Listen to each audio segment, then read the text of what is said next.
Thank you so much. Well, it's a great pleasure and a privilege to be here. I'm grateful to Dr. Angel and our co-chairs for inviting me, and I hope you realize that you've allowed me to be involved in something very interesting and special in a totally stress-free way.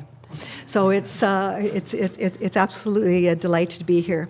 I want to start by acknowledging the fact that we were given a very, very generous and human introduction to the theme of stress and stress-related brain injury this morning, and I want to thank General Dallaire for that amazing address to us.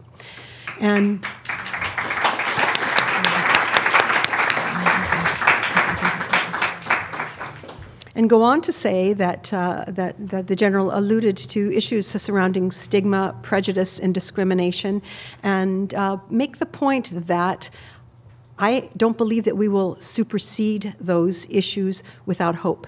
And that hope will come from the understanding of neurobiology in the context of environmental stressors, environmental interactions with the brain and the science of the brain that are played out behaviorally through neurochemistry, electrophysiology, neuroplasticity, et cetera. So it's absolutely a wonderful program today to build up on those themes as we go through the next two sessions.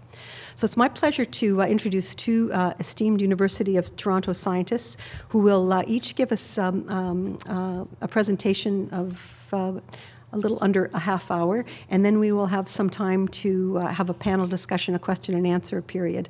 So we won't stop in between the presentations for questions, if that's all right with everybody. So first of all, Dr. Anthony Feinstein, who's a professor of psychiatry at U of T, and he's the chief of psychiatry at Sunnybrook Hospital. He has some very special experiences and insights and a very specific take on the impact of stress in conflict zones. And I think in talking to him, it's going to be very interesting to hear him discuss the concept of people who go into these zones eyes wide open and repeatedly of their own free will. So I'm very, very much looking forward to that presentation. And a very interesting juxtaposition, we have Dr. Evelyn Lam, a professor in the Department of Physiology, who also holds a Canada Research Chair in Developmental Cortical Physiology. She herself was a Massey Fellow, and she is going to focus her discussion on patterns in neurodevelopment that are associated with vulnerability to stress. Again, something that we heard from General Dallaire in the later part of his comments this morning. So I think that those two presentations together will spark a lot of interest. So, Professor Feinstein.